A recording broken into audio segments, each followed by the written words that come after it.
Vivo en un lugar llamado Beddington, aquí en Maine. Es la parte menos poblada del estado, lo que probablemente la convierte en una de las áreas menos pobladas del país. Con una población de poco más de 50 personas, es la definición perfecta de un pueblo con una sola luz de semáforo. Todos vivimos bastante separados también. Mi vecino más cercano, del lado derecho, vive a más o menos 1,5 kilómetros. Mi vecino más cercano, del lado izquierdo, vive más como a 5 kilómetros. El sentido de comunidad aquí es muy fuerte, pero en este lugar realmente estás solo en la mayoría de los sentidos, y ese tipo de aislamiento se hace aún más obvio cuando hay un corte de luz. Solo ha pasado como 2 veces en todo el tiempo que he vivido aquí, y una vez fue solo por más o menos 1 hora. La segunda vez debió ser una falla seria en la estación que nos da energía, porque estuvimos sin luz toda la noche. Y no solo recuerdo esa noche porque no pude ver a los Pats jugar, sino por otras razones también. Como dije, era el segundo apagón, pero gracias a la experiencia que obtuve la primera vez, me fue un poco mejor esa vez. Tenía velas guardadas, tenía linternas de dinamo, incluso tenía una estufa eléctrica a batería que funcionaría unas cuantas veces, aunque consumía las baterías muy rápido. Así que en lugar de entrar en pánico y tropezar con las cosas en la oscuridad, esa vez me hice cómodo. Agarré un buen libro y me senté a pasar el rato en el sofá. Ahora es cuando debería hablar de mi perro, Yogi. Yogi recibió su nombre porque mi hija, ya adulta, pensó que se parecía a un oso de peluche, y en cierto modo lo hace. Y dado que sus sentidos son considerablemente superiores a los míos, los cortes de luz nunca parecían molestar a Yogi. Yogi nunca tropezaba con los muebles ni se asustaba con cada pequeño ruido o sombra. Yogi simplemente se quedaba acurrucado junto al fuego de leña y calentaba sus huesos. Mientras me acurrucaba yo mismo, Yogi me lanzó una mirada en un momento, como si dijera: «Ya lo entiendes, viejo. Solo relájate y descansa. La luz volverá cuando esté lista». Pero Yogi no se quedó tan relajado por mucho tiempo, y yo tampoco. Pasaron un par de horas y estaba tan absorto en el libro que estaba leyendo que cuando Yogi empezó a ladrar, casi me mató del susto. Verás, Yogi nunca ladraba por nada. Incluso cuando veía ardillas o mapaches, solo me miraba como diciendo: «¿Qué vas a hacer con ellos, viejo? Son bichos nada más». Nada lo alteraba, nunca. Así que el simple hecho de oírlo ladrar en primer lugar ya era algo inusual. Entonces eso me hizo preguntarme qué podría estar asustándolo tanto como para hacerle ladrar. Le dije: «¿Qué pasa, chico? ¿Qué estás oliendo?». Pero Yogi simplemente se levantó, caminó hacia la puerta del pasillo y empezó a gruñir en voz baja entre ladridos. Mientras lo miraba, empecé a sentir un mal presentimiento en el estómago. Era la primera vez que lo veía comportarse de esa manera, agresivo y territorial. Ahora bien, aunque respeto la segunda enmienda, no creo en tener un arma en la casa. Odio esas cosas, siempre las he odiado. Para hacer corta una larga historia, perdí a un pariente en un accidente con un arma cuando era niño. Solo estar cerca de una pistola me hace sudar y ponerme ansioso. Pero lo que sí tengo a mano para defenderme es un viejo arco recurvo que usaba para cazar. No es exactamente lo ideal para detener a un ladrón, pero era mejor que nada. Debía haber parecido un comanche viejo y acabado, caminando por mi sala con un arco y una flecha, con solo la luz del fuego para ver qué estaba pasando. Pero ciertamente no me sentía como uno. Acababa de cumplir 55. Era un hombre adulto, pero algo en esa oscuridad y estar tan aislado me hacía sentir como un niño asustado. En el mejor de los casos, Yogi había captado el olor de un oso o un lince salvaje, uno que todavía estaba lejos. En el peor de los casos, podría ser algo mucho peor. Cuando eché un vistazo desde la casa por la ventana de mi oficina, Yogi me siguió, saltó al alféizar de la ventana y ladró unas cuantas veces después de olfatear el aire. Fuera lo que fuera que estaba oliendo, yo no veía nada. Así que después de mirar en la oscuridad por 1 minuto más o menos, llevé a Yogi de vuelta a la sala, donde dejó de ladrar. Todo estaba tranquilo de nuevo, así que continué con mi lectura. 1 hora después, lo mismo volvió a suceder. Yogi saltó de la alfombra ladrando como loco, solo que esta vez parecía considerablemente más agresivo. Corrió hacia la puerta de la sala, arañando la manija y gruñendo de una manera que en realidad me asustó. Como dije, nunca había visto a Yogi actuar de esa manera, como si fuera un perro completamente diferente. Cuando lo dejé salir de la sala, Yogi corrió por la puerta abierta de la cocina y comenzó a ladrar y a arañar la puerta trasera. Estaba tan alterado que no iba a dejarlo salir. Con el humor que tenía, probablemente habría salido corriendo lo más rápido que pudiera y se habría perdido. Además, extrañamente me sentía más seguro con Yogi cerca. Dejó de ladrar por un segundo, olfateó el aire y luego volvió a correr hacia la sala, donde empezó a ladrar aún más fuerte en las puertas de vidrio del patio que daban al jardín trasero. Lo seguí diciéndole, «Atrápalo, chico, atácalo».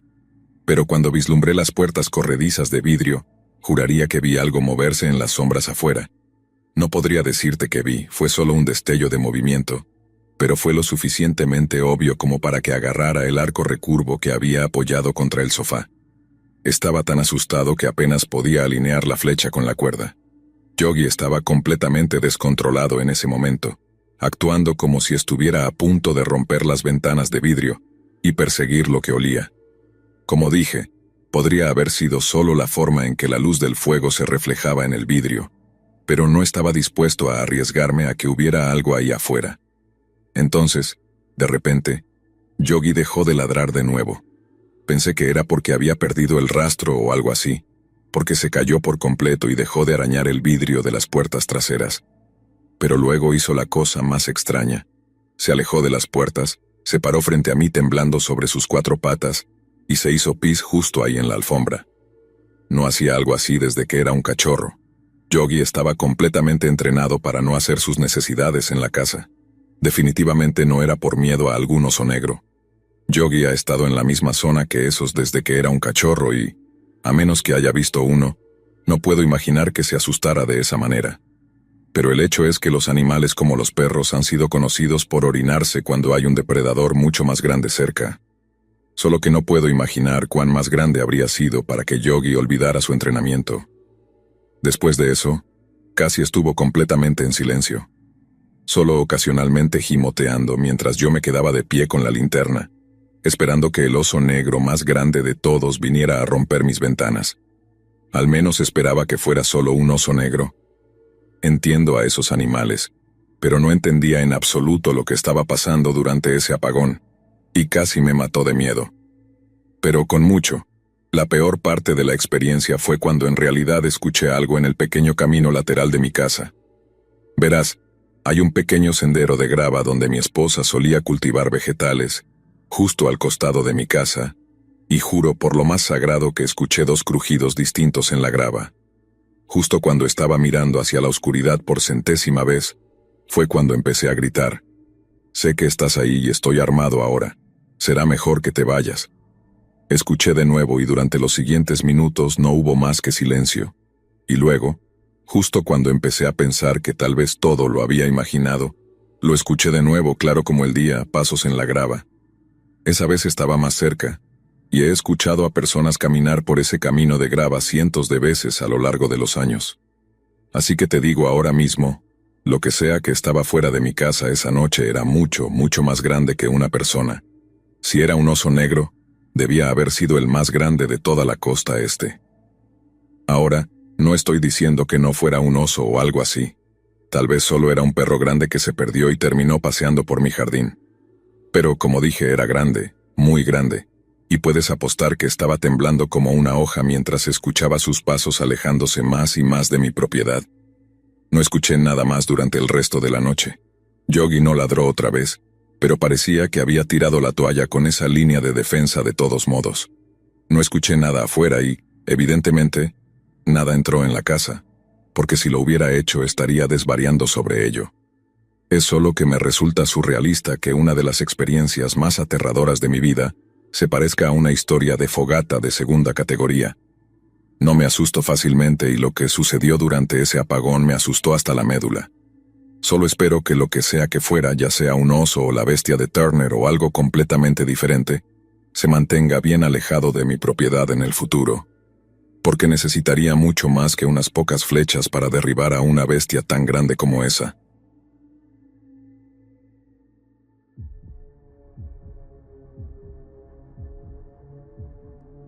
Hace poco más de un año, en octubre de 2019, ocurrieron cosas realmente aterradoras y pensé que iba a perder la vida.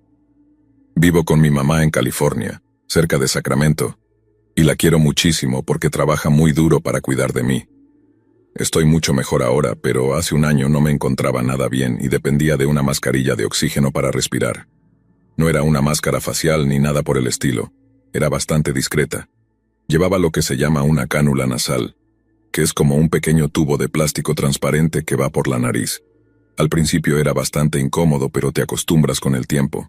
En fin, pasaba la mayor parte del tiempo conectada a una máquina PPAP, y era súper importante que se mantuviera encendida todo el tiempo o podría asfixiarme. Pero si alguna vez se apagaba o se rompía por cualquier razón, podía cambiarme a mi tanque de oxígeno portátil con batería y listo, evitaba una muerte trágica.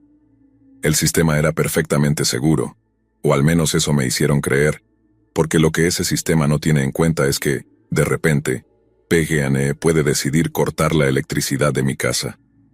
Me desperté en medio de la noche sintiendo que estaba a punto de tener un ataque de ansiedad. Solo me tomó un segundo darme cuenta de que no podía respirar. Llevé la mano a mi cara y sentí que la cánula nasal aún estaba en mis fosas nasales, pero cuando me di la vuelta en la cama, vi que mi máquina PPAP estaba apagada. En cualquier otra circunstancia, podría haberme desconectado de la máquina, caminar hasta la habitación de invitados y conectarme al tanque de oxígeno con batería. Pero como estaba tan cansada y lo que fuera que había causado el apagón ocurrió mientras estaba dormida, había perdido un tiempo crucial para hacer la transición. Así que imagina la escena. Me sentía como si fuera a desmayarme. No podía ver nada porque estaba oscuro, y tenía que cruzar todo el pasillo y llegar a la habitación de invitados cuando sentía que no podía dar ni 3 pasos. Fue el momento más aterrador de mi vida. Tenía solo unos segundos para llegar al tanque de oxígeno. Hacía todos esos ruidos de jadeo y podía sentir cómo me debilitaba más y más a medida que salía de mi habitación y daba los primeros pasos en el pasillo. Solo avancé unos pasos antes de sentir que mis rodillas se doblaban debajo de mí. Traté de arrastrarme, pero simplemente no podía. Y eso es prácticamente lo último que recuerdo hasta que, de repente, estoy respirando aire a través de la cánula como una loca, tosiendo y resoplando con la voz de mi mamá en mi oído. Debí haber hecho un montón de ruido al salir de mi habitación, y gracias a Dios porque eso despertó a mi mamá. Ella debió encontrarme tirada allí, darse cuenta de lo que estaba pasando, y entonces me arrastró lo suficiente hacia la habitación de invitados para poder conectar mi tubo de oxígeno. Solo recuerdo estar allí, tomando grandes bocanadas de aire hasta que me sentí más o menos bien de nuevo. Pero eso solo duró un momento o dos, hasta que el recuerdo de ese miedo volvió a mi mente y estallé en lágrimas. Tuvimos que conducir al hospital para que un médico me revisara. Pueden surgir complicaciones de salud bastante graves si te privas de oxígeno de esa manera, y no solo son cosas obvias. Por ejemplo, puede causar coágulos de sangre en las arterias por el esfuerzo, y esos pueden ser bastante fatales. Pero sí, me revisaron y aunque estaba bastante alterada, por lo demás estaba bien. Después, salió a la luz todo el asunto de los apagones, lo que causó mucha controversia. Para quienes no lo sepan, aquí en California se descubrió que algunos equipos propiedad de varias compañías eléctricas estaban provocando incendios forestales. Hubo un gran incendio en el que murieron casi 100 personas. El departamento de bomberos descubrió que comenzó por una línea de electricidad que se cayó. Entonces, las empresas recibieron un montón de críticas del gobierno federal, y como resultado, básicamente decidieron cortar la electricidad en un montón de hogares durante la temporada de incendios forestales. Desafortunadamente, nuestra casa fue una de las afectadas. Tuvimos suerte, aunque un hombre realmente murió porque estaba en soporte vital en su casa o algo así. Se fue la luz y ¡boom! Fallos orgánicos masivos. Los cortes de electricidad también afectaron otras cosas, como nebulizadores, máquinas de diálisis, refrigeradores que mantenían la insulina fresca. Las compañías eléctricas dijeron que habían estado advirtiendo a la gente durante meses sobre esto y que debían hacer preparativos, pero no recuerdo haber oído nada al respecto. En fin, el momento más aterrador de mi vida fue ese, cuando pensé de verdad que iba a morir. Pero como tantas veces antes en mi vida, mi mamá estuvo ahí para evitar que me desvaneciera.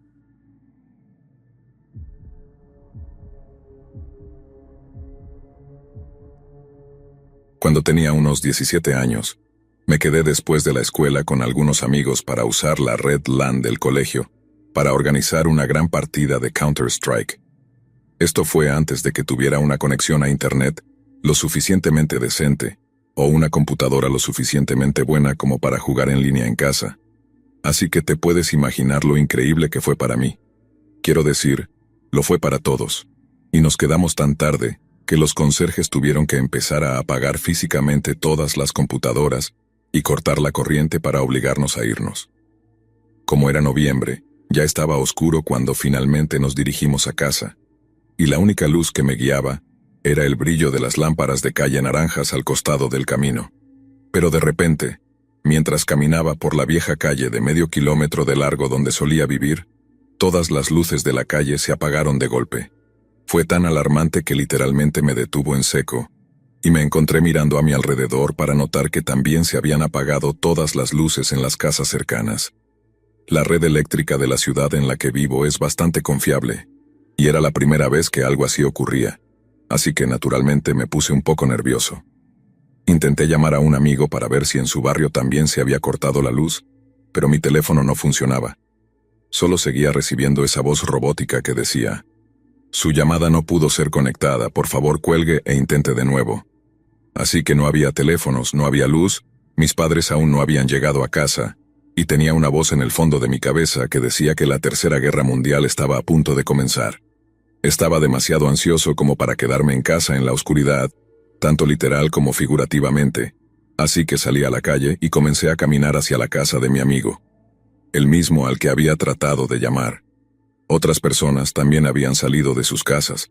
Los vecinos hablaban entre ellos, preguntándose qué estaba pasando. En realidad, era muy inquietante lo oscuro que estaba afuera. Es algo que muy pocos de nosotros en Occidente llegamos a ver, un paisaje urbano completamente sumido en la oscuridad. Había una tensión en el aire, se podía sentir. Y sin un teléfono que funcionara para ponerse en contacto con alguien o averiguar qué estaba pasando, esa tensión se hacía cada vez más pesada. Absolutamente en ningún lugar había electricidad. Caminé como 30 minutos hasta la casa de mi amigo, con la única luz proveniente de linternas de mano y velas. Podías ver mejor cerca de las carreteras principales gracias a los faros de los coches, pero era un caos sin semáforos, y las intersecciones estaban completamente bloqueadas con coches intentando maniobrar unos alrededor de otros. Llegué a la casa de mi amigo y, obviamente, tampoco había electricidad allí. Solo que en una época cuando era mucho más seguro hacerlo, no nos quedábamos dentro. Siempre me ha parecido curioso cómo gravitamos de nuevo hacia la única fuente real de luz.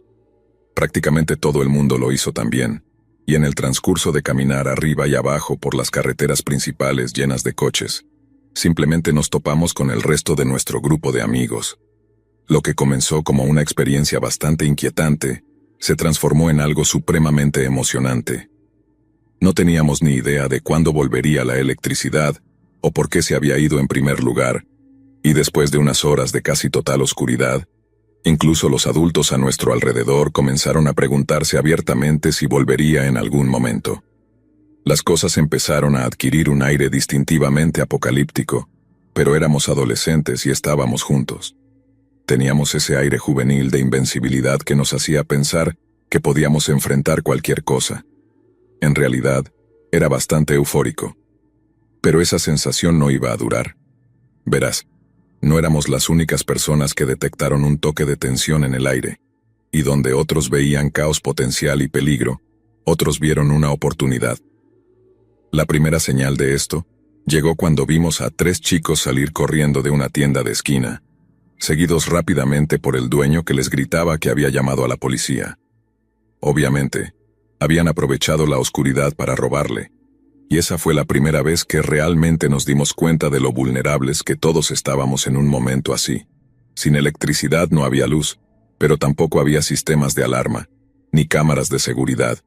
Con la policía incapaz de responder a las llamadas debido al terrible tráfico, empezamos a ver cosas como propietarios de tiendas con bates de béisbol y barras de hierro en las manos, bajando las persianas de sus ventanas, o conductores que tenían que ser físicamente separados para evitar que se pelearan.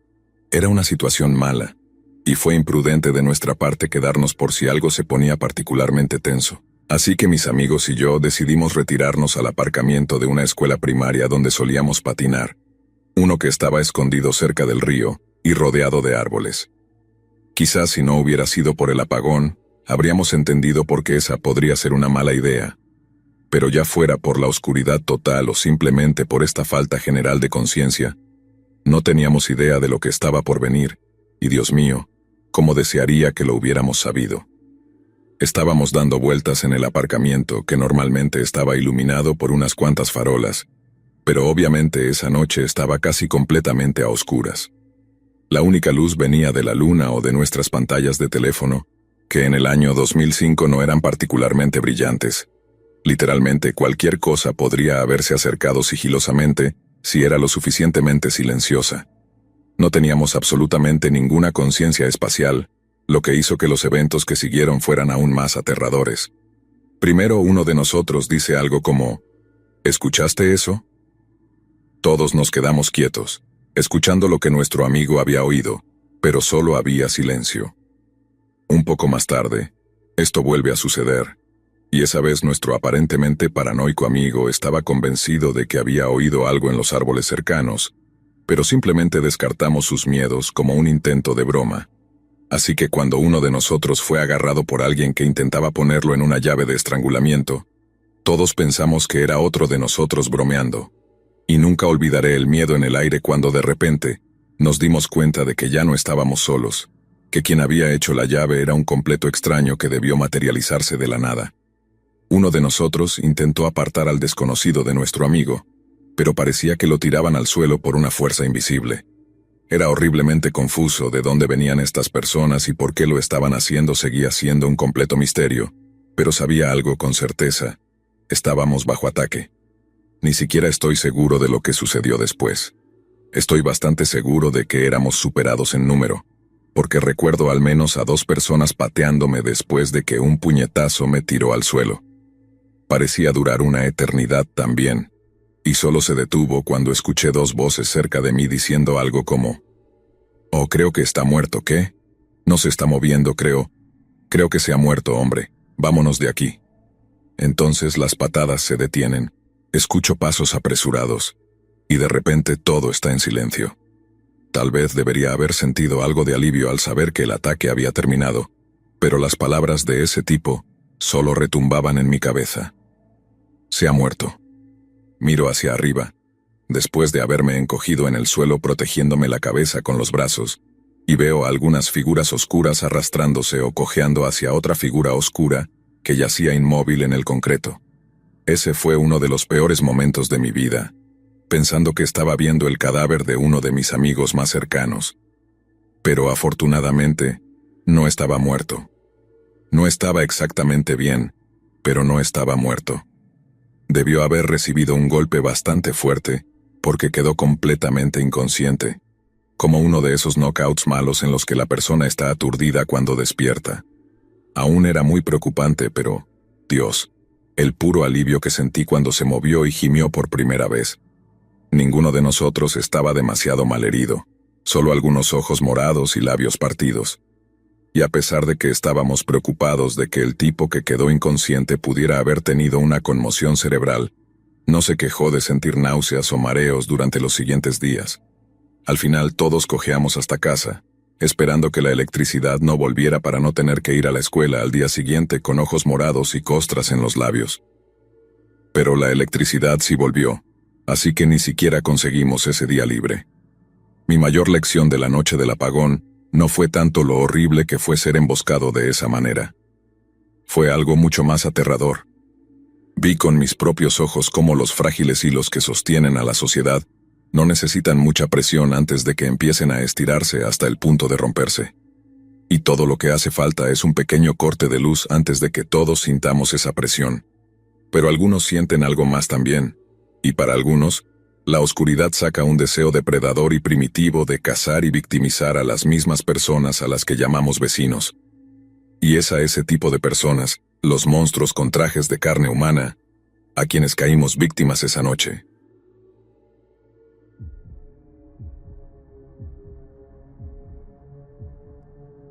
Las bromas tienen un límite, Todos hemos hecho alguna en algún momento de nuestras vidas, desde las más inofensivas hasta aquellas que cruzan una línea y nos hacen sentir culpables.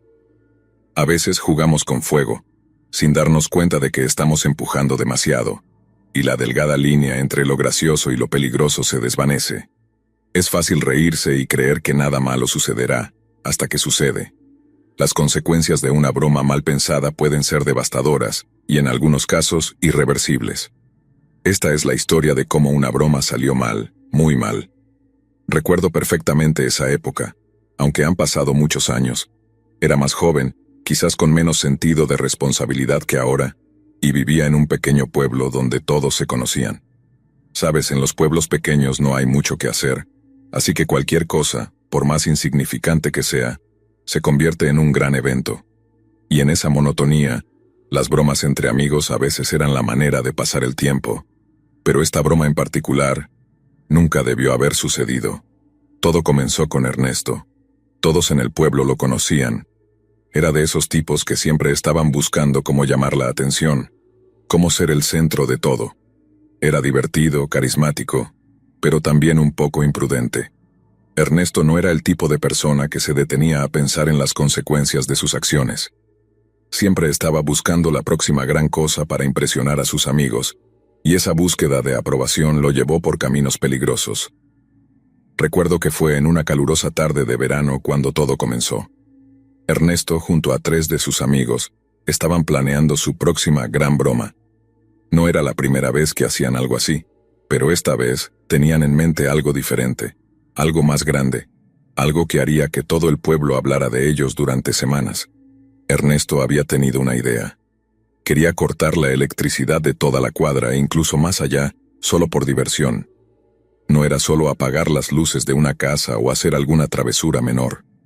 Nombre Ernesto quería desconectar los fusibles del sector donde vivía. La idea, aunque absurda, comenzó a tomar forma en la mente de los chicos. Creían que sería gracioso ver cómo todo el vecindario quedaba en la oscuridad de repente, y luego ver las caras de sorpresa y confusión de la gente. Yo no estaba presente cuando comenzaron a hablar de esto, pero luego supe todo lo que ocurrió. Ernesto y sus amigos planearon cuidadosamente lo que iban a hacer. Sabían que la central eléctrica del pueblo estaba dividida por sectores, y que cada sector tenía un grupo de fusibles que controlaban la electricidad de una serie de cuadras. Todo parecía un juego para ellos, una broma inofensiva que, en su mente, no traería consecuencias más allá de un susto. No tenían ni idea de lo que estaban a punto de provocar. El día que decidieron llevar a cabo la broma, estaba caluroso, y el ambiente en el pueblo era pesado. La central eléctrica no estaba muy lejos de las casas de Ernesto y sus amigos, y el acceso no era difícil. En aquellos tiempos, la seguridad no era tan estricta como lo es ahora, y era relativamente fácil entrar a la central sin ser notados, especialmente durante la noche, cuando no había casi nadie vigilando.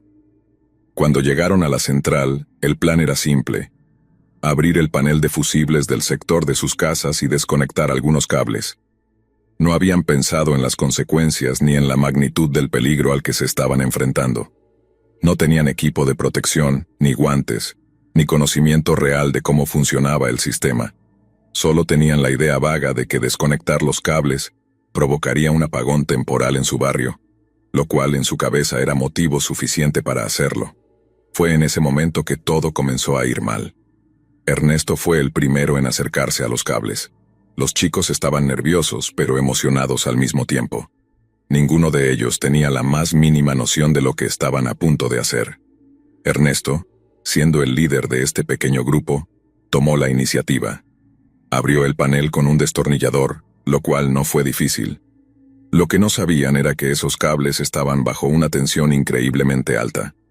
Ernesto, sin más que su mano desnuda, decidió jalar de uno de los cables para desconectarlo, convencido de que solo bastaba un pequeño tirón para cortar la energía. Cuando lo hizo, todo cambió en un segundo. Apenas Ernesto tocó el cable, su cuerpo quedó pegado a él de inmediato. La corriente lo atravesó como un rayo. Su cuerpo comenzó a convulsionar, incapaz de soltarse. Sus amigos, horrorizados, no sabían qué hacer. Gritaban su nombre, pero Ernesto no respondía. Los gritos de miedo comenzaron a llenar el aire mientras el cuerpo de Ernesto temblaba violentamente, pegado a los cables, incapaz de soltarse. Fue una imagen que algunos de los chicos jamás olvidarían.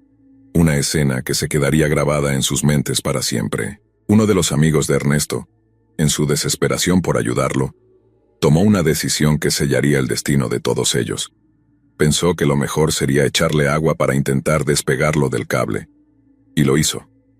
Agarró un balde que había cerca, lo llenó rápidamente y sin pensarlo 2 veces, lo arrojó sobre Ernesto. Lo que sucedió a continuación fue más allá de lo que cualquiera de ellos podría haber imaginado.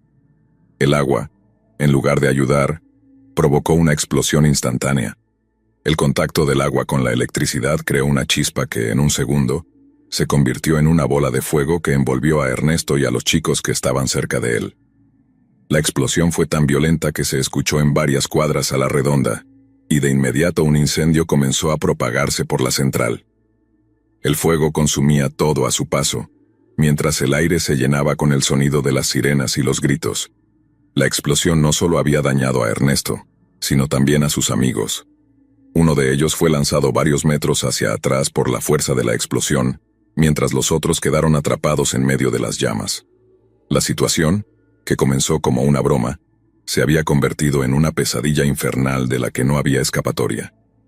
El fuego se extendió rápidamente. Las llamas comenzaron a consumir la parte de la central donde estaban los fusibles, y el apagón que Ernesto había planeado como una broma se hizo realidad, pero de una manera trágica y devastadora. No fue solo el barrio de Ernesto el que quedó sin luz. Varias cuadras más, incluso otras partes del pueblo, también quedaron a oscuras debido al incendio. Los servicios de emergencia llegaron lo más rápido que pudieron, pero para cuando lograron controlar el fuego ya era demasiado tarde. Ernesto y 2 de sus amigos habían muerto en el lugar, quemados y electrocutados. El único que logró sobrevivir fue llevado de inmediato al hospital, pero sus heridas eran tan graves que los médicos no sabían si lograría superarlas. Tenía quemaduras en más de la mitad de su cuerpo, la piel prácticamente carbonizada, y aunque luchó por su vida durante algunos días, finalmente sucumbió a las heridas. Recuerdo que, en los días siguientes, el pueblo entero estaba en shock. Nadie podía creer lo que había sucedido. Los padres de Ernesto estaban destrozados, y el aire en el pueblo se sentía pesado, como si todos estuvieran atrapados en una pesadilla de la que no podían despertar. Las noticias corrieron rápido, y todos los detalles de lo que había sucedido aquella noche se convirtieron en tema de conversación entre los vecinos. El fuego, la explosión, las muertes, todo quedó grabado en la memoria colectiva del pueblo. Lo que comenzó como una broma, una travesura inofensiva, terminó en tragedia. Ernesto, que siempre había buscado impresionar a los demás, encontró su fin en una de las peores formas posibles. Su cuerpo fue hallado carbonizado, irreconocible, y su muerte, junto con la de sus amigos, dejó una cicatriz imborrable en la comunidad. Hoy, años después, cada vez que pienso en esa historia, no puedo evitar sentir un escalofrío. Las bromas pueden ser divertidas, claro, pero también pueden cruzar límites peligrosos.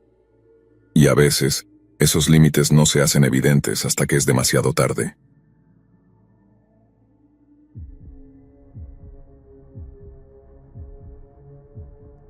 En el año 1941, el mundo ardía en conflicto.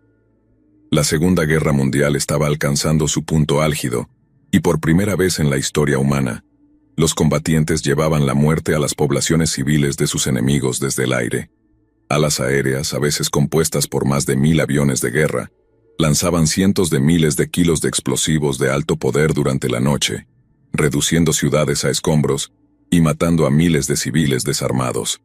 Era un nuevo tipo de guerra, una guerra total, donde incluso los inocentes eran blanco legítimo. La Alemania nazi intercambiaba bombardeos aéreos con el asediado Reino Unido, y en un momento, los bombardeos eran tan intensos que parecía solo cuestión de tiempo antes de que pudieran forzar una rendición británica. Se tuvieron que tomar medidas drásticas para reducir la efectividad de los bombardeos nocturnos alemanes. Las mejores mentes del Ministerio del Aire británico se reunieron para discutir el problema, y su solución fue tan efectiva como simple: un apagón. Se acordó ampliamente que las capacidades de bombardeo de la Luftwaffe serían mucho menos efectivas si se apagaba toda la iluminación artificial en tierra. Sin luces en el suelo para usar como ayuda de navegación, los aviadores alemanes tendrían muchas más dificultades para golpear sus objetivos. Si el apagón funcionaba, podría salvar miles de vidas. Así que, para 1942, el gobierno británico había publicado una vasta serie de regulaciones de apagón. Estas requerían que todas las ventanas y puertas estuvieran cubiertas por la noche con materiales adecuados como cortinas pesadas, cartón o pintura, para evitar que cualquier destello de luz fuera visto por un avión alemán. Las luces externas, como las de las calles, fueron apagadas o atenuadas y protegidas para desviar la luz hacia abajo. Las luces esenciales, como las luces de tráfico y los faros de los vehículos, fueron equipadas con cubiertas ranuradas que también desviaban los haces de luz hacia el suelo. Los apagones resultaron ser uno de los aspectos más impopulares del esfuerzo bélico británico, dada la interrupción que causaban en muchas actividades civiles. Este descontento se exacerbó aún más por la forma en que se hacían cumplir los apagones. Un equipo civil de los llamados guardianes de ataques aéreos tenía carta blanca para imponer multas a quienes rompieran las reglas, y los reincidentes incluso se enfrentaban a la amenaza de prisión. La tensa relación entre los guardianes y el público en general provocó una caída en la moral en un momento en que se necesitaba más que nunca. Sin embargo, las medidas fueron efectivas para reducir las bajas en los bombardeos alemanes. No obstante, hubo algunos inconvenientes serios con los apagones también. Las restricciones de luz aumentaron significativamente los riesgos de conducir de noche, y las muertes en accidentes de tráfico aumentaron como resultado. También hubo informes de que los trabajadores portuarios caían al agua y se ahogaban, porque sus compañeros simplemente no podían encontrarlos a tiempo. Y a medida que una sombra casi perpetua de oscuridad caía sobre las islas británicas cada noche, aquellos que deseaban usar su cobertura emergieron para aprovecharse de sus comunidades. La policía vio un aumento de todo tipo de robos, actividades relacionadas con pandillas, agresiones indecentes e incluso asesinatos en serie. Londres, en particular, vio un marcado aumento en la criminalidad nocturna durante la era de los apagones, algo que no pasó desapercibido para un tripulante de la Real Fuerza Aérea llamado Gordon Cummins. Gordon alquilaba un apartamento con su esposa en el distrito central de Londres de Southwark, una parte relativamente antigua de la ciudad asentada en la orilla sur del río Támesis. Tenía sueños de ser piloto de combate, de volar por los cielos y enfrentarse a los haces alemanes, pero Gordon también tenía otras inclinaciones. A pesar de haber nacido en Yorkshire, Gordon pasó su juventud por todo el norte de Gran Bretaña antes de establecerse finalmente en Londres, y fue mientras vivía en la capital de la nación que Gordon desarrolló un deseo bastante extraño. Verás, a pesar de su crianza de clase media-baja, Gordon se creía algo así como un aristócrata y desarrolló un gusto acorde. Solía visitar los hoteles y clubes más exclusivos en el West End de Londres y gastaba cantidades exorbitantes de dinero en champán, principalmente en un esfuerzo por impresionar a los presentes.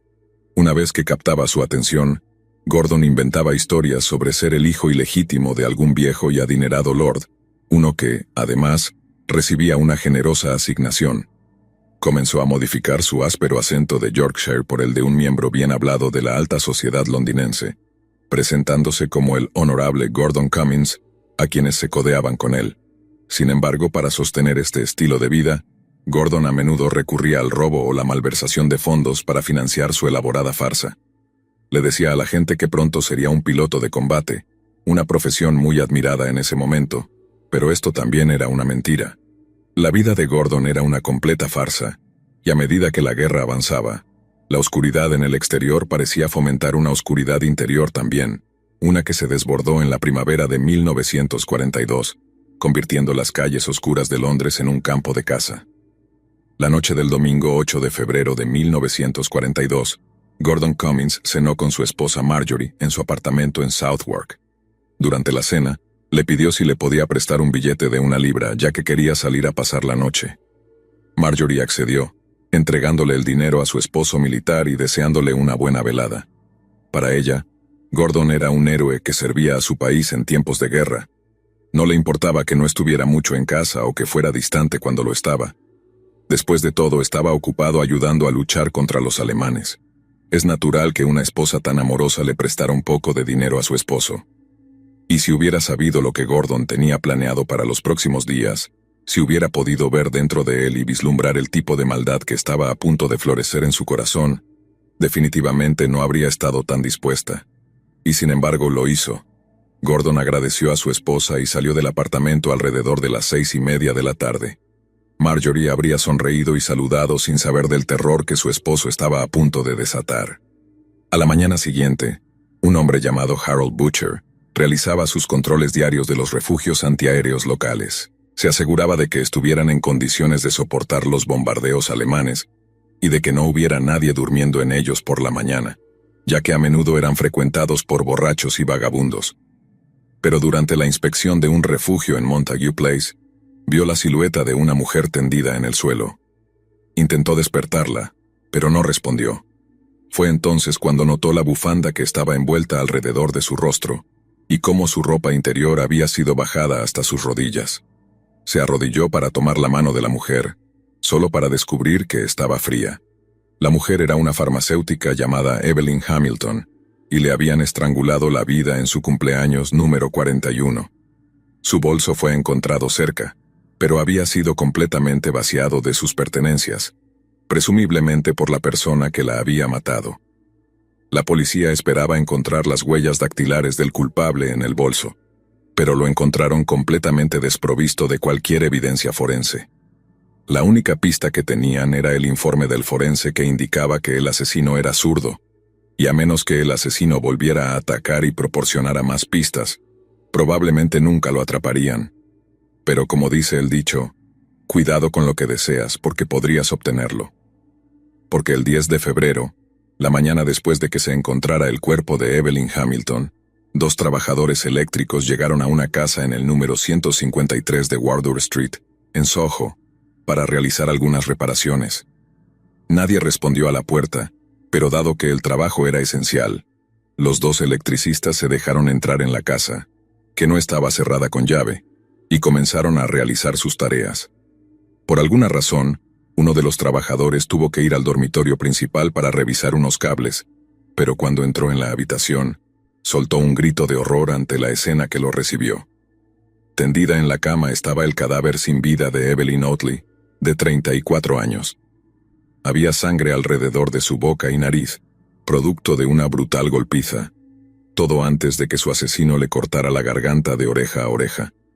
Al igual que Evelyn Hamilton, esta nueva víctima también había sido desnudada, y en esta ocasión, el asesino se había tomado su tiempo para mutilar extensamente su área íntima con una navaja y un abrelatas. La escena del crimen era aún más perturbadora, pero esta vez el asesino había dejado alguna evidencia forense. Las huellas dactilares, recuperadas del abrelatas manchado de sangre, sugerían que el asesino era zurdo, y confirmaban fuertemente que era la misma persona que había matado a Evelyn Hamilton en el refugio de Marlborough. Las huellas dactilares no coincidían con los registros policiales, pero las entrevistas con los amigos y vecinos de Otley proporcionaron algunas pistas importantes. Un testigo mencionó a los investigadores que la noche anterior, Otley había sido abordada por un joven aviador con bigote y cabello castaño en las afueras de un restaurante en Shaftesbury Avenue. Un vecino afirmó haber visto a Evelyn regresar a su casa alrededor de las 11:40 de la noche, confirmando que estaba en compañía de un hombre extraño. La misma vecina dijo que, poco después de la medianoche, escuchó que el volumen de la radio de Otley estaba mucho más alto de lo normal, pero decidió no quejarse. Lo que ahora está claro para nosotros es que ese misterioso hombre ahogó los sonidos de los aterrorizados gritos de Evelyn con la música de la radio. Si su vecina solo hubiera pedido que bajara el volumen, tal vez habría sobrevivido esa noche.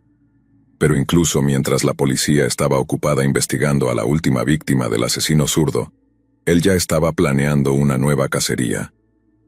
Por tercera mañana consecutiva, algunos desafortunados londinenses se toparon con el cadáver de una mujer asesinada. Esta vez era una prostituta de 43 años llamada Margaret Lowe, estrangulada hasta la muerte en su apartamento en Marlborough con su propia media de seda. Pero, al igual que su víctima anterior, el asesino zurdo se había tomado el tiempo de mutilar ferozmente a su presa con una variedad de utensilios domésticos. El patólogo forense que realizó su autopsia comentó que las heridas infligidas por su asesino eran terriblemente espantosas, añadiendo que el perpetrador era un maníaco salvaje que se entregaba a un deseo perverso de infligir las lesiones más diabólicas a las mujeres que mataba. También confirmó que las extensas heridas de puñal en el lado derecho de Margaret confirmaban que el asesino era zurdo. Lo que resulta igualmente perturbador es que un vecino de Margaret Lowe escuchó a un hombre salir de su apartamento en las primeras horas de la mañana, uno que silbaba alegremente para sí mismo mientras caminaba hacia la calle Gosfield. La policía de Malaban estaba hasta el cuello investigando los 3 asesinatos de la semana anterior. Necesitaban un golpe de suerte sólido para atrapar a su hombre. Y como la fortuna lo quiso, uno de ellos entró directamente en su estación el 12 de febrero.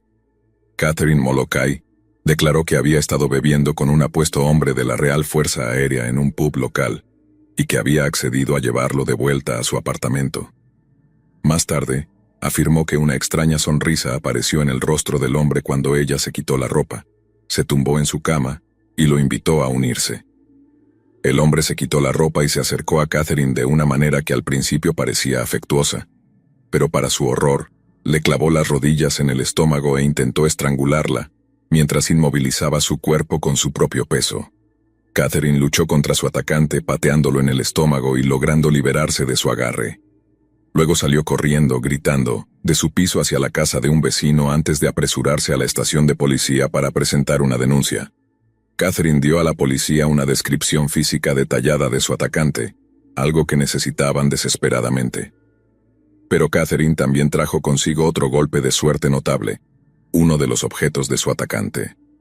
En su prisa por escapar había dejado un cinturón de lona de la RAF en su apartamento, uno que tenía un número de regimiento de la RAF cosido en él. La policía contactó a la Real Fuerza Aérea para preguntar a qué aviador pertenecía el número 5259. Descubrieron que ese número pertenecía a nada menos que Gordon Cummins. El sargento detective Thomas Shepard interrogó formalmente a Gordon la mañana de San Valentín de 1942. Cummins admitió que bien podría haber atacado a Catherine Macaulay en un estado de embriaguez, pero estaba extremadamente arrepentido, e insistió en que había intentado compensarla adecuadamente. Sin embargo, negó por completo haber cometido asesinato y explicó los moretones en los nudillos de su mano izquierda, diciendo que se había quedado atascado en un motor de avión mientras realizaba un mantenimiento de rutina. Aunque aún no podían acusarlo de asesinato, la policía pudo retener a Cummins por cargos de agresión agravada, lo que les compraría tiempo para armar un caso adecuado contra él. Y lo hicieron. El caso contra Cummins era tan sólido que un jurado emitió un veredicto de culpabilidad en solo 35 minutos.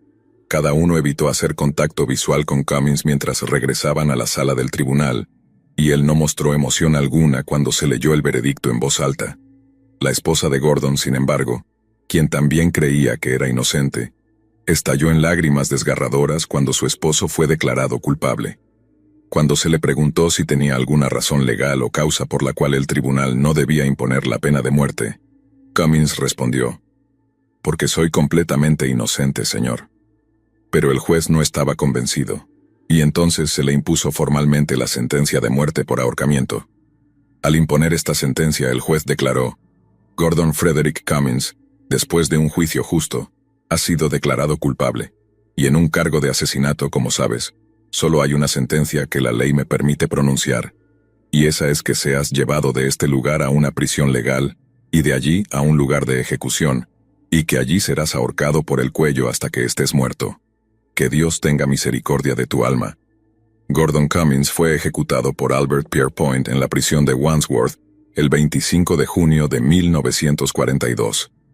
Los informes de los periódicos de la época indican que a Cummins se le ofreció un vaso de coñac para calmar sus nervios. Luego caminó estoicamente hacia el cadalso, flanqueado por 2 carceleros, sin ofrecer resistencia alguna. Todo el proceso de ejecución duró menos de 2 minutos, y la ejecución de Gordon se convirtió en la única en la historia británica en realizarse durante un ataque aéreo alemán. Lo curioso es que muy pocas de las víctimas de Cummins tenían algún tipo de heridas defensivas cuando se encontraron sus cuerpos. Las heridas defensivas son aquellas que una persona sufre al intentar defenderse de un atacante. Si una víctima de asesinato carece de ellas, puede significar una de dos cosas. O la víctima conocía a la persona que la mató y no tenía motivos para sospechar peligro, o el asesino fue capaz de tomar completamente por sorpresa a su víctima. Lo que está horriblemente claro es que Gordon Cummins usó las restricciones de apagón en tiempos de guerra de Gran Bretaña para permanecer sin ser detectado mientras cometía algunos de los actos de asesinato más violentos desde Jack el Destripador. Gordon incluso se ganó el apodo de El Destripador del Apagón, gracias a las similitudes entre sus crímenes y los de Sos y Jack. Gordon les había dicho a muchos que se había alistado en la RAF para proteger a su país, cuando en realidad su único interés era aprovecharse de aquellos que eran demasiado vulnerables para defenderse. Personas que habían tenido la suerte de evitar las bombas alemanas, solo para caer como víctimas de un depredador vil y vergonzoso.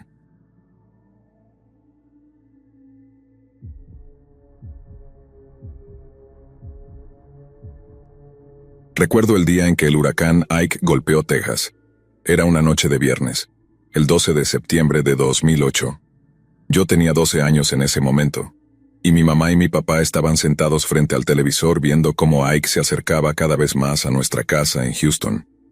Antes de que los vientos se pusieran demasiado intensos, mi papá fue a Walmart a comprar algunas baterías, linternas y comida seca.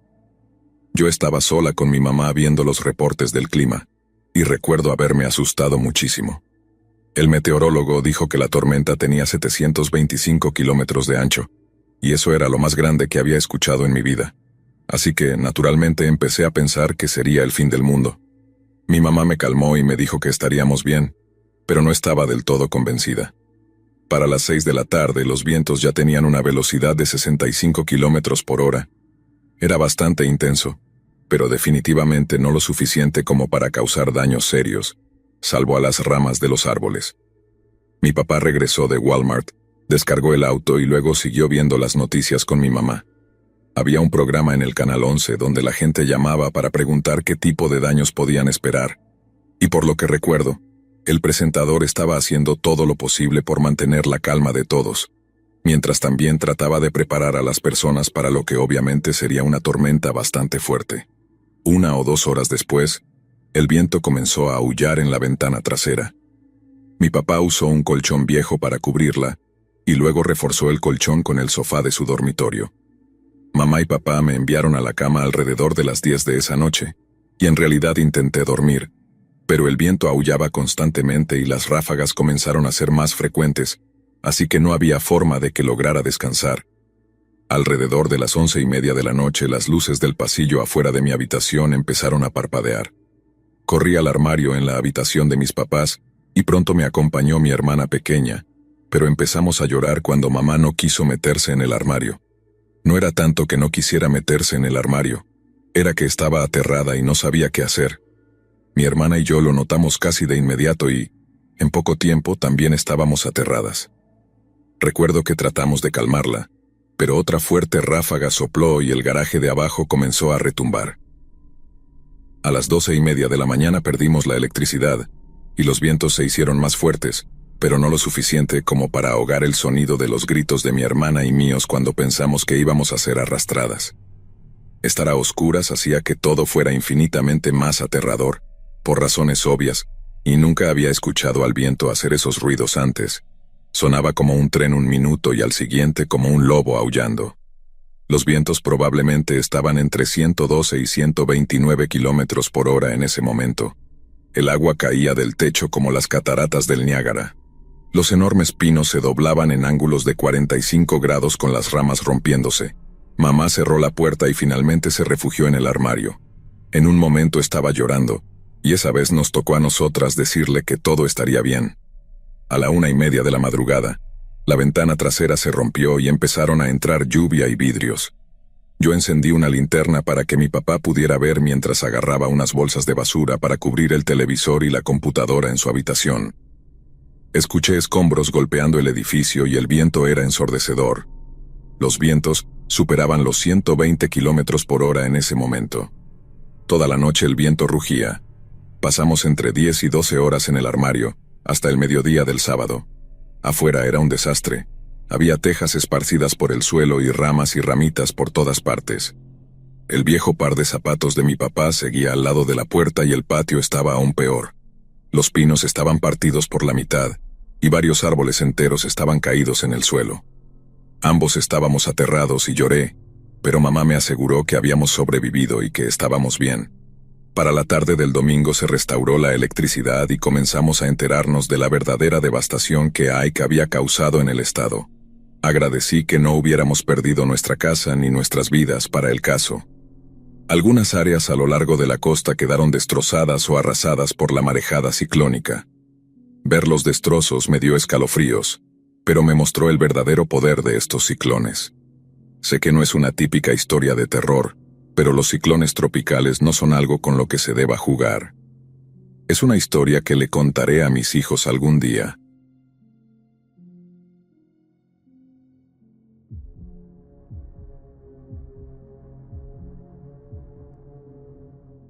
Mi tío Rafael tiene una historia de cuando era piloto de aerolíneas comerciales. No estaba pilotando el avión en el que sucedió esto, pero escuchó la historia de un amigo suyo que solía volar jets privados por África Occidental. Aparentemente el trabajo pagaba lo suficientemente bien, pero debido a las regulaciones de seguridad y algunas de las políticas más turbulentas de la región, volar a veces podía volverse bastante arriesgado. Le pasaron muchas cosas locas mientras estaba allí, pero lo que lo hizo dejar el trabajo es una historia bastante interesante. Al parecer, su amigo estaba copilotando el jet privado de algún embajador africano, pero el avión básicamente se estaba cayendo a pedazos. Todos los instrumentos estaban defectuosos, el tren de aterrizaje fallaba. Básicamente te jugabas la vida cada vez que pilotabas ese avión. Pero como estaban llegando al final de su contrato, no querían renunciar antes y perder el bono. Así que trabajaban con los equipos de tierra para asegurarse de que la aeronave estuviera lo suficientemente en condiciones para despegar cada vez. El punto es que el amigo de mi tío estaba seriamente estresado, y el piloto principal había empezado a beber casi todas las noches solo para mantener la calma. Pero la gota que colmó el vaso fue una noche en un vuelo hacia Nigeria. La turbulencia había sido fuerte en esa ocasión, y aparentemente, los pilotos estaban a punto de tirar la toalla. Pero el vuelo estaba casi terminado y ambos estaban a punto de suspirar de alivio cuando comenzaron el descenso hacia el aeropuerto al que se dirigían. Según lo cuenta mi tío, su amigo se estaba enfocando en la pista, pero toda la ciudad estaba detrás de ella, esta enorme metrópolis de luces brillantes, y de repente, todas las luces simplemente desaparecieron, como si la ciudad misma hubiera sido tragada por la tierra. El amigo de mi tío y el piloto del jet privado casi se hicieron encima con su equipo defectuoso y su total falta de experiencia aterrizando en esa ciudad en particular. Podrían estar a solo segundos de estrellar el avión contra la pista, o tal vez contra un edificio si intentaban maniobrar demasiado tarde. Para empeorar las cosas, el piloto simplemente se apagó. Tuvo un colapso mental total y se quedó congelado en su asiento. El amigo de mi tío tuvo que tomar el control del avión y básicamente adivinar dónde estaban la pista y los edificios. Dijo que fue el vuelo más estresante y aterrador de su vida, que esperaba que el avión estallara en llamas en cualquier momento al chocar con algo. Llevó el motor al límite absoluto también. Dijo que el avión temblaba por el ángulo en el que lo estaba girando. Milagrosamente, no se estrellaron ni se apagó el motor, y lograron volver a los cielos sobre la ciudad oscurecida. El amigo de mi tío comenzó a gritarle al piloto por haberse congelado, pero el tipo estaba catatónico hasta que aterrizaron y no dijo ni una palabra en respuesta. Después de eso, entraron en un patrón de espera hasta que volvió la energía, y pudieron ponerse en contacto con el control de tráfico aéreo y obtener permiso para aterrizar. Yo ya odio volar, pero imaginarme ese tipo de escenario es un nivel de estrés de 10. Se dice que el piloto estaba tan asustado que se negó a hacer el vuelo de regreso. Se compró un boleto de clase business para regresar a los Estados Unidos y nunca se le volvió a ver. El amigo de mi tío tuvo que esperar hasta que su cliente contratara a un nuevo piloto antes de poder salir de Lagos o Nairobi, o donde fuera que estaban. De alguna manera, logró terminar su contrato sin que el avión se desmoronara o que más ciudades se quedaran sin luz, y salió de África con un montón de dinero de bonificación. Pero después de eso, fue mucho más selectivo con sus clientes, y creo que ahora solo vuela a nivel nacional, y gana un salario estable de esa manera. Historia loca, ¿no? De todos los momentos en los que no quieres tener un corte de luz, aterrizar un avión definitivamente está entre los primeros.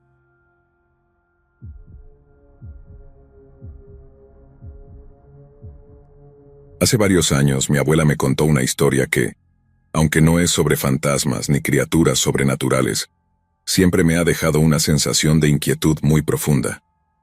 Es la historia de mi abuelo, de cómo falleció en circunstancias trágicas que sacudieron a toda mi familia y dejaron una marca en el pequeño pueblo en el que crecí. Esta historia no es de terror en el sentido tradicional, pero es un relato de negligencia, de esos errores que parecen pequeños hasta que destruyen vidas enteras y te hacen darte cuenta de lo frágil que puede ser todo. Recuerdo esa tarde con claridad. Era invierno, y mi abuela, sentada en su sillón favorito junto a la ventana, me llamó para que me acercara. Yo no era más que un niño en ese entonces, quizás demasiado joven para entender la gravedad de lo que me estaba contando. Pero, incluso a esa edad, las palabras de mi abuela quedaron grabadas en mi memoria, como si su tristeza contenida, ese dolor que llevaba adentro, me hubieran dejado una marca invisible. Cada vez que hablaba de mi abuelo, lo hacía con un tono diferente, más pausado, como si cada palabra pesara más de lo que parecía. Mi abuelo había sido técnico en el servicio eléctrico del pueblo, un trabajo que, aunque no parecía peligroso a simple vista, siempre estaba rodeado de riesgos. La electricidad es impredecible, y más en aquellos tiempos, donde los sistemas eléctricos del pueblo eran antiguos y fallaban con frecuencia. Cualquier problema en la central podía dejar a todo el pueblo a oscuras durante horas o incluso días. Pero mi abuelo no se quejaba, amaba su trabajo, y lo que más le importaba era que la gente pudiera seguir con sus vidas, sin interrupciones, sin esos apagones que paralizaban todo. Según mi abuela, aquella noche de invierno fue especialmente fría. El viento soplaba con fuerza, haciendo crujir las ventanas de las casas, y el aire helado se colaba por las rendijas de las puertas. En esas noches, los vecinos del pueblo solían quedarse en casa, resguardados bajo mantas, esperando que el frío pasara. Pero esa noche, algo fuera de lo común sucedió. Sin previo aviso, el pueblo entero quedó sumido en la oscuridad más absoluta. No fue un simple corte de luz, de esos que ocurren de vez en cuando. Esta vez, el apagón fue total. Cada casa, cada calle, incluso la pequeña plaza central, todo se hundió en las sombras. Mi abuelo, siendo uno de los técnicos más experimentados, recibió una llamada casi de inmediato. Sabía que el problema era serio, más allá de un fusible quemado o una sobrecarga en alguna línea. Había algo profundamente mal en el sistema eléctrico, algo que había fallado por completo. No podía perder tiempo. Antes de salir de casa, mi abuelo se despidió de mi abuela, como lo hacía cada vez que recibía una llamada de emergencia. Le dio un beso en la frente y le dijo que no se preocupara, que volvería pronto, como siempre. Para mi abuela, en ese momento, fue una despedida más, una rutina que se repetía cada vez que había un corte de luz en el pueblo. Pero cuando me lo contaba, su voz se quebraba ligeramente, como si esa despedida, mirando en retrospectiva, hubiera adquirido un significado mucho más profundo. La central eléctrica del pueblo no estaba lejos de la casa de mis abuelos. Era un trayecto corto, apenas unos kilómetros, pero esa noche, con el pueblo sumido en la oscuridad, el viaje fue diferente. Mi abuelo se subió a la camioneta de la empresa y condujo por calles desiertas, envueltas en una negrura que parecía aún más densa debido al viento que azotaba las ventanas de los autos y las casas. Mi abuela me decía que el silencio de esa noche era casi antinatural. No había un solo ruido, ni siquiera los ladridos de los perros que normalmente se escuchaban a lo lejos. Era como si el apagón no solo hubiera robado la luz, sino también cualquier sonido del mundo. Mi abuelo, sin embargo, estaba acostumbrado a este tipo de situaciones. Sabía que la gente del pueblo dependía de él y del equipo de la central para devolver la electricidad, así que, con la mente enfocada en resolver el problema, siguió su camino sin detenerse a pensar en lo extraño del ambiente. Cuando llegó a la central eléctrica, el lugar estaba prácticamente vacío. La mayoría de los empleados se habían ido a casa al final de su turno, pero mi abuelo tenía las llaves del lugar. Era parte de su trabajo estar siempre disponible para emergencias como esta. Estacionó la camioneta en el garaje, cerró la puerta detrás de él y se adentró en el edificio, con la certeza de que, como tantas otras veces, podría resolver el problema en unas pocas horas. Dentro de la central todo parecía normal, al menos a simple vista. Pero mi abuelo sabía que algo no estaba bien. Los paneles de control mostraban luces parpadeantes y varios fusibles estaban quemados. El problema no era menor. Había varios circuitos dañados, y cada uno de ellos era crucial para restaurar la energía en el pueblo. Mi abuelo sabía que tendría que trabajar rápido si quería devolver la electricidad antes de que la situación empeorara. El frío afuera seguía intensificándose, y la gente del pueblo necesitaba la luz y sobre todo la calefacción. Se puso manos a la obra inmediatamente. Para él era solo un día más en el trabajo. Cambió algunos fusibles, revisó las conexiones, y poco a poco fue acercándose a la solución. Sin embargo, lo que él no sabía, y lo que finalmente desencadenaría la tragedia, era que en otra parte de la central, los supervisores estaban tomando decisiones apresuradas sin haber coordinado con él. La central eléctrica del pueblo era antigua, y su sistema de comunicación interna no era el mejor. Los supervisores, que estaban en otro edificio de la planta, no sabían exactamente en qué parte de la reparación estaba trabajando mi abuelo. En su prisa por restaurar el servicio, decidieron reactivar la corriente en uno de los sectores que él estaba reparando. Fue una decisión rápida, sin la debida precaución. Mi abuelo estaba concentrado, trabajando en los fusibles quemados, sin tener la menor idea de que, en cuestión de segundos, la energía comenzaría a fluir nuevamente por los cables. No hubo ninguna advertencia. Nadie se aseguró de que mi abuelo hubiera terminado su trabajo o que estuviera fuera de peligro. Fue un error de comunicación, una negligencia, pero uno que resultaría mortal. La energía se activó de golpe. Mi abuelo, que estaba manipulando los cables, recibió una descarga eléctrica tan fuerte que su cuerpo ni siquiera tuvo tiempo de reaccionar. La corriente lo atravesó de manera inmediata, dejándolo tirado en el suelo, inconsciente. Según los informes que después leyó mi familia, la descarga fue suficiente para acabar con su vida en el acto. Pasaron varias horas antes de que alguien se diera cuenta de lo que había sucedido. Mi abuela, cada vez más preocupada por la falta de noticias, había intentado llamarlo varias veces. Sabía que, en algunas ocasiones, mi abuelo tardaba en volver a casa cuando había una emergencia grande, pero algo en su interior le decía que esa noche era diferente. Finalmente, uno de los empleados de la central, al comenzar su turno matutino, lo encontró tirado en el suelo del garaje. Cuando llegó la ambulancia ya era demasiado tarde. Mi abuelo había fallecido en el acto. El impacto de la noticia fue devastador para mi abuela, para toda la familia y, más tarde, para todo el pueblo. Cuando el teléfono sonó en la casa de mis abuelos esa noche, mi abuela ya sabía que algo malo había sucedido. Había esperado todo ese tiempo, sola, en la oscuridad, con la esperanza de que mi abuelo regresara, como siempre lo hacía. Pero cuando escuchó el timbre del teléfono, algo en su corazón le dijo que ese era el tipo de llamada que ninguna esposa quiere recibir. Al descolgar el teléfono y escuchar la voz al otro lado, su mundo se detuvo por completo. Le informaron que mi abuelo había sufrido un accidente y que no había sobrevivido. Mi abuela me contaba que, en ese momento, no podía procesar lo que estaba escuchando. Todo parecía un mal sueño, una pesadilla de la que esperaba despertar, pero no lo era.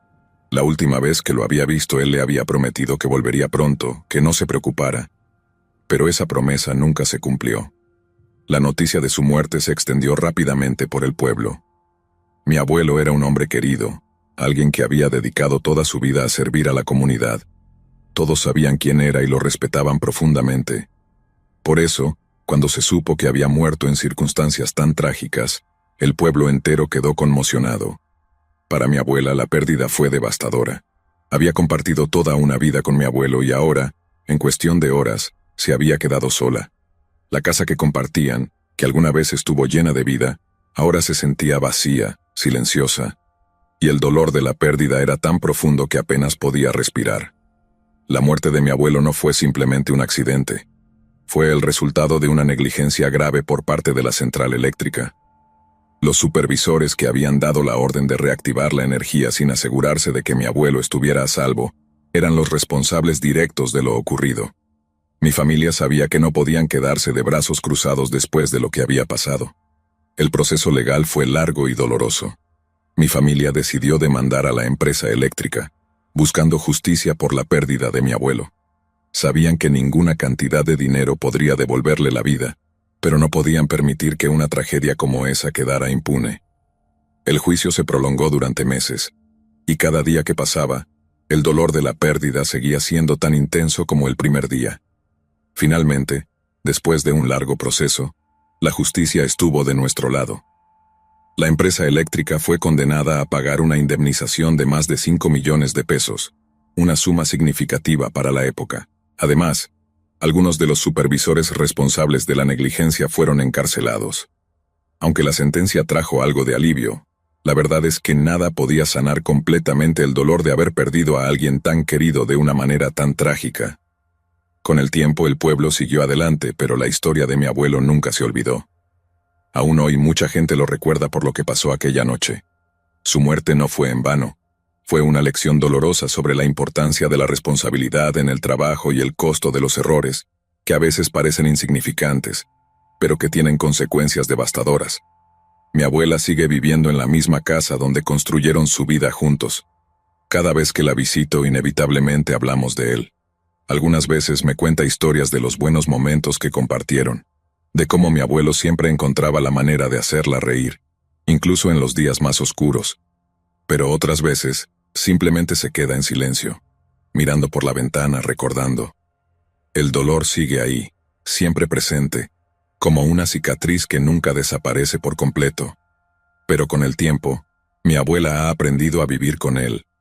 Ha aprendido a honrar la memoria de mi abuelo, a recordarlo no solo por la tragedia que le quitó la vida, sino por la persona que fue, por el hombre dedicado, trabajador y amoroso que todos conocieron y respetaron. Y aunque los años han pasado, el recuerdo de mi abuelo sigue vivo, no solo en nuestra familia, sino en todo el pueblo que lo conoció y lo quiso. Esta es una historia que no se olvida fácilmente. Es un recordatorio de cómo la vida puede cambiar en un instante, de cómo los errores humanos pueden llevar a consecuencias trágicas, y de cómo la memoria de aquellos que perdimos sigue viva en los corazones de quienes los amaron.